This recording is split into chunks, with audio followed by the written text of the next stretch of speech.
뇌경색, 뭐 뇌출혈 이런 말들도 많이 쓰잖아요. 정확한 의미를 좀 잘 알고 쓰는 게 중요할 것 같은데요. 뇌졸중, 뇌경색, 뇌출혈 모두 뭐 다른 질환인가요, 선생님? 네, 뇌졸중은 병리학적으로는 뇌경색 그리고 뇌출혈을 포함하는 좀 더 광범위한 명칭입니다. 쉽게 말씀드리면 뇌졸중은 크게 뇌혈관 질환의 개념으로 생각하시면 되겠습니다. 뇌혈관의 문제로 인해 뇌 조직 일부분의 손상이 발생하게 되면 뇌졸중이라고 부를 수 있으며 임상적으로 갑자기 발생하는 국소적 신경학적 결손이 있으면서 그 원인이 뇌혈관에 손상이 있을 때를 뜻합니다. 네, 그러니까 전반적인 뇌혈관 질환이 뇌졸중이다. 자, 그렇다면 이제 뇌졸중이라고 불리는 뭐 뇌출혈과 뇌경색, 요거는 어떻게 구분할 수 있을까요? 네, 뇌경색은 뇌혈관이 막혀서 피가 뇌에 통하지 않는 상태를 의미하고 뇌출혈은 뇌혈관이 터져서 뇌에 출혈이 생기는 상태를 말합니다. 아, 우리 뇌의 무게는 전체 체중의 약 2% 정도를 차지하지만 심장에서 공급하는 혈액 공급의 약 20% 정도를 소모할 만큼 다량의 혈액을 공급을 필요로 하게 됩니다. 네. 그렇기 때문에 잠깐이라도 혈액을 공급하는 뇌혈관이 막히거나 터지게 되면 뇌 손상이 발생하게 되고 손상된 부위의 뇌 기능이 소실됩니다. 네, 그렇군요.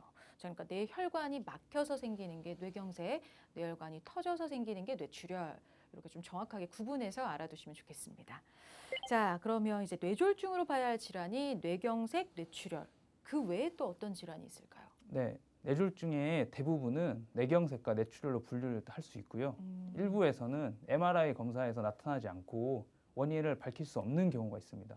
이런 원인 미상의 경우에는 나이가 많으신 노년층보다는 젊은 층에서 호발하는 것으로 알려져 있습니다. 네.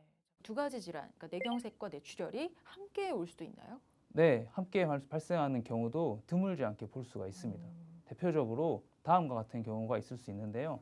뇌혈관이 막혀서 뇌경색이 먼저 온 상태에서 막힌 혈관에 압력이 가해지게 되면 약해져 있는 혈관이 거의 동시에 터져버릴 수가 있습니다. 또한 외상으로 인해 뇌혈관에 손상이 발생한 경우에는 손상된 뇌혈관이 막히고 또한 동시에 충격으로 인해 또 다른 뇌혈관이 터지는 경우가 발생할 수도 있습니다. 그렇군요.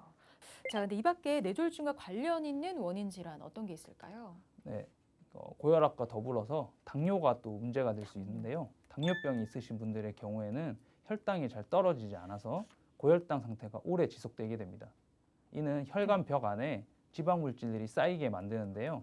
이로 인해서 혈관은 점점 좁아지게 되고 탄력성 또한 떨어지게 됩니다.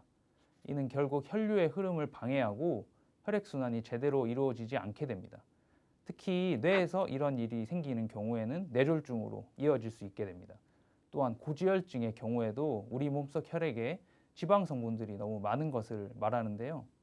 이러한 고지혈증은 동맥경화를 일으키는 주된 원인 중에 하나입니다. 동맥경화의 경우 뇌졸중을 발생 위험을 높일 수 있기 때문에 평소 트랜스 지방 같은 피해 주시는 게 좋겠습니다. 네. 자, 이 뇌졸중의 원인이 된다는 고혈압과 동맥경화증, 주로 중년 이후에 생기는 걸로 알고들 있는데요. 근데 요즘에는 30, 40대 젊은 사람들에게도 뇌졸중이 나타나는 경우가 있다고 하더라고요. 자, 이런 경우는 어떤 경우일까요, 선생님? 네, 젊은 사람들에게서 뇌졸중이 발생하는 가장 주된 이유는 잘못된 식습관과 생활 패턴이 주요 원인입니다. 육류와 패스트푸드의 섭취가 늘면서 비만, 당뇨, 고혈압, 고지혈증과 같이 뇌졸중 발생 요인이 증가했습니다. 또 오랫동안 앉아서 생활하는 라이프 스타일이나 과도한 업무나 경쟁적인 환경 이런 걸로 인한 극심한 스트레스를 받는 것도 원인으로 꼽을 수 있겠고요. 네. 또 흡연도 영향이 크다고 할 수 있겠습니다. 네, 그러니까 잘못된 식습관, 뭐 스트레스, 흡연 등이 젊은 사람들의 뇌졸중 발병을 부추기는 요인이 될 수 있다.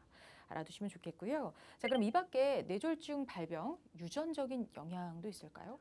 네, 뇌졸중 자체는 유전되지는 않습니다. 어. 뇌졸중의 위험 인자인 고혈압, 당뇨, 고지혈증이나 흡연, 음주 등은 대부분 가족 내에서 공유되는 건강하지 못한 생활 습관이나 식습관 등이 연관이 될 수 있겠습니다. 네네. 때문에 사전에 이런 요소들을 체크하고 조절하는 것이 바람직하겠습니다. 네, 이 뇌졸중의 발생 원인에 대해서 알아봤는데요.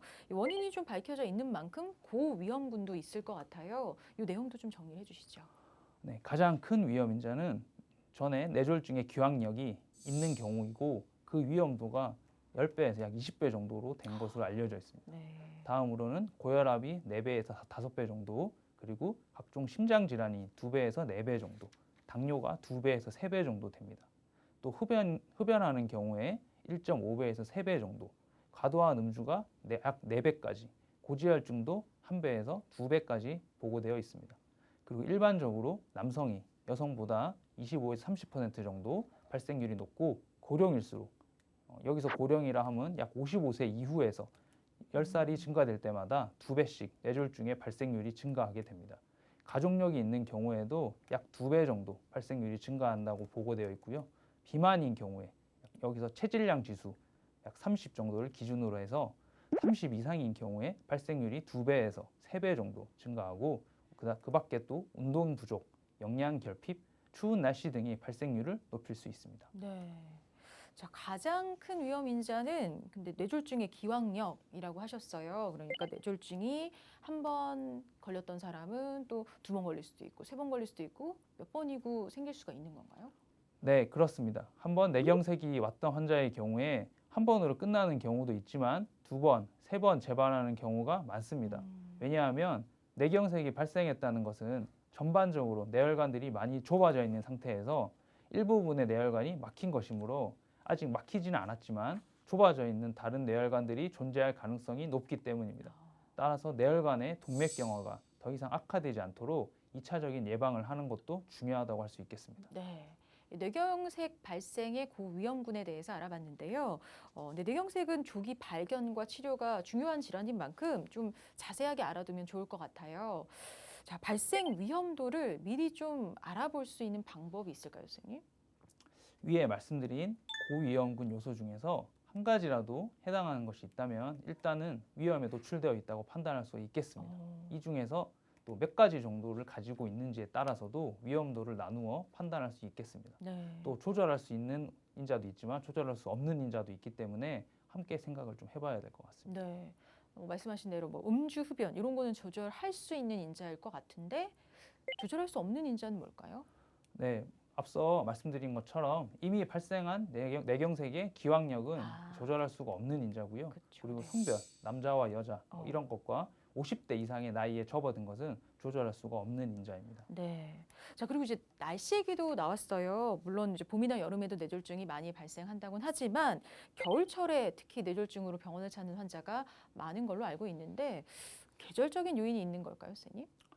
보통 기온이 떨어지는 날씨에서는 열이 외부에 뺏기지 않기 위해서 우리 몸의 혈관이 수축하게 됩니다. 또한 인체의 교감신경이 항진될 수도 있고요. 그 결과 맥박이 빨라지면서 혈압이 상승하고 혈소판 응집력도 항진됩니다. 이러한 현상은 뇌출혈을 증가하고 뇌혈관 안에 있는 혈전 형성 가능성을 높이게 되어 겨울철에 뇌출혈과 뇌경색 등의 뇌혈관 질환의 발병이 증가하게 됩니다. 네. 그래서 위험인자를 가지신 분들은 겨울철에는 항상 따뜻하게 몸을 보호하고 찬 공기에 직접 노출되는 것을 피하는 것이 좋겠습니다. 네. 그럼 이제 두 번째 키워드로 넘어가 보겠습니다. 패스트, 뭐 빠르게 이런 뜻일까요, 선생님? 네, 대한뇌졸중학회에서 패스트 캠페인을 통해서 뇌졸중의 전조 증상을 알리고 있습니다. 패스트는 각각 얼굴 마비, 한쪽 팔의 마비, 언어 장애 등의 징후가 발생했을 때 최대한 빠른 시간 내에 병원을 방문해야 한다는 것을 의미합니다. 그러니까 F, Face, Arm, Speech Time의 그 약자였던 거네요. 이니셜. 자, 그럼 일종의 뭔가 뇌졸중의 자가 진단법이 될 수 있을 것 같은데 뇌졸중의 전조 증상 FAST 각 항목을 좀 자세하게 알려주세요, 선생님. 네, 뇌졸중 환자는 평소에는 증상이 없는 경우가 대부분입니다. 갑작스럽게 발생하는 질환이기 때문에 미리미리 대비하지 않으면 안 되는 질환입니다. 뇌졸중 발병 전에 앞서서 짧은 시간 동안 보통 1분에서 2분 정도 아니면 5분까지도 나타나는 경우가 있는데요. 네. 이때는 전조 증상이라고 해서 갑작스러운 의식 혼란과 장애, 한쪽 팔이나 다리 또는 팔다리 모두에서 힘이 빠지거나 감각이 저하되는 경우, 그리고 얼굴의 한쪽에 마비나 감각이 떨어지는 경우, 그리고 혀가 꼬이면서 발음이 어둔해지는 경우, 식사 중에 잘 씹지 못하거나 음식물이 입 밖으로 새어나오는 경우 등이 있습니다. 이 밖에도 몸의 중심이 안 잡히는 어지러움증 및 몸의 균형장애, 갑작스러운 두통과 구토, 한쪽 눈이 안 보이거나 물체가 2개로 보이는 복식, 음식물을 삼키는 것의 장애 등이 뇌졸중의 발생을 의심하게 하는 위험한 증상이면서 동시에 전조 증상일 수 있겠습니다. 네, 그러니까 말씀하신 이런 전조 증상 잘 알아두시면 좋겠는데요. 자, 근데 말씀해주신 그런 증상 중에 하나라도 나타난다면 빨리 병원을 찾는 게 좋겠죠? 네, 그렇습니다. 뇌졸중은 시초를 다투는 질환이기 때문에 의심되는 경우에는 가능한 빨리 인근의 신경과나 신경외과가 있는 병원이나 또는 종합병원의 응급실로 가는 것이 좋겠습니다. 네. 자, 그럼 다음 키워드 넘어가 보겠습니다. 골든 타임. 그렇죠. 시초를 다투는 응급한 질환이라고 하셨으니까 아무래도 골든 타임 중요하겠죠. 네, 뇌혈관 질환은 기본적으로는 응급 질환입니다. 왜냐하면 뇌로 들어가는 혈관에 문제가 생겼다는 뜻은 뇌 조직이 산소나 영양분을 공급받지 못한다는 것이고 네. 그 시간이 길어지면 뇌 손상이 발생하게 되기 때문입니다. 뇌 조직은 한 번 손상되면 다시는 회복되지 않는 비가역적 조직이기 때문에 뇌졸중 발병 시에 2~3시간, 적어도 6시간 이내에는 막힌 혈관을 뚫는 치료를 해야 하는데 만일 그 시간을 넘기게 되면 신경학적으로 평생 후유증이 남을 수밖에 없습니다. 네. 자, 그렇다면 갑작스럽게 뇌졸중으로 쓰러졌을 때 제일 가까이에 있는 가족 등이 좀 알아야 할 응급 처치법, 뭐 조치법 이런 게 있을까요? 주변에 누군가가 발음이 어눌해지고 갑자기 마비가 생기면서 두통을 호소하는 등 뇌졸중 증상이 보이면 즉시 119에 신고하는 것이 중요합니다. 아, 네. 이송 도중에 응급치료를 받을 수도 있고 치료 가능한 병원으로 이송되어야 되기 때문에 가족분들이 직접 이송하시는 것보다는 119의 도움을 받는 것이 좋겠습니다. 네, 119 신고가 우선이라는 거 기억하시고요. 자, 이번에는 뇌졸중 치료법 알아보겠습니다. 뇌졸중은 어떻게 치료할까요? 네, 뇌졸중은 뇌경색인지 뇌출혈인지 증상의 경중 및 진행 양상, 환자의 상태 등에 따라서 가장 적절한 치료법을 선택해야 되는데요. 뇌경색의 경우에는 가장 첫 번째로 막힌 곳을 뚫기 위해 혈전 용해제를 투여하는 것이 중요합니다. 뇌혈관이 막힌 지 수시간 이내에 환자는 즉시 혈전 용해제를 투여함으로써 혈관을 막고 있는 혈전을 녹여 뇌혈류를 재개시켜야 합니다. 뇌혈류가 차단되면 불과 수십 분 이내에 돌이킬 수 없는 손상이 발생하기 때문에 적어도 3시간 내지는 6시간 내에 치료를 시작할 수 있도록 시간을 놓치지 않는 것이 중요합니다. 두 번째는 항혈소판 제제의 투여입니다. 동맥경화 상태의 혈관벽에서 혈전이 생기게 되는데 이를 방지하기 위해 항혈소판 제제를 투여해야 합니다. 세 번째는 항응고제의 투여입니다. 심장 질환에 의한 색전증, 점점 진행하는 뇌허혈 증상, 일과성 뇌허혈이 빈발하는 경우 등에 대해서 피해 응고를 저지하기 위해서 사용할 수가 있겠습니다. 그리고 뇌출혈의 경우에는 출혈량에 따라서 수술적 처치나 보존적인 처치를 시행할 수가 있겠습니다. 혈압 조절, 뇌압 조절 등의 응급 치료가 중요하고 때로는 뇌 내부의 고인 피를 뽑아내는 수술적 치료가 필요하기도 합니다. 네. 자, 이번에는 뇌졸중 후에 남을 수 있는 후유증의 종류도 좀 살펴보겠습니다. 어떤 것들이 있을까요? 네, 팔이나 다리의 마비나 감각 장애가 나타날 수 있습니다. 네네. 이로 인해 보행이 어렵다든지 식사나 개인 위생 활동을 수행하는데 불편함을 호소하는 경우가 많습니다. 네. 또한 말을 알아듣지 못하거나 발음이 어눌해지는 경우도 있고 삼킴 기능에 문제가 있어서 입으로 식사를 못하는 경우도 있습니다. 성격이 변하거나 인지가 저하되는 경우도 있고요. 아주 심한 경우에는 의식이 소실되거나 호흡을 하지 못해서 기도삭간을 시행해야 하는 경우도 있습니다. 네.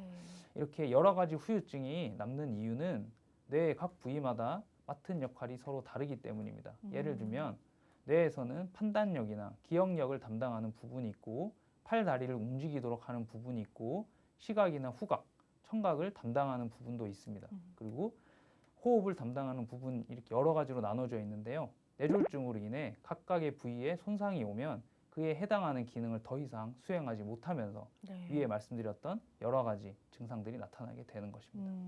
그럼 결국에는 이 후유증에 대한 재활 치료가 필요하겠네요.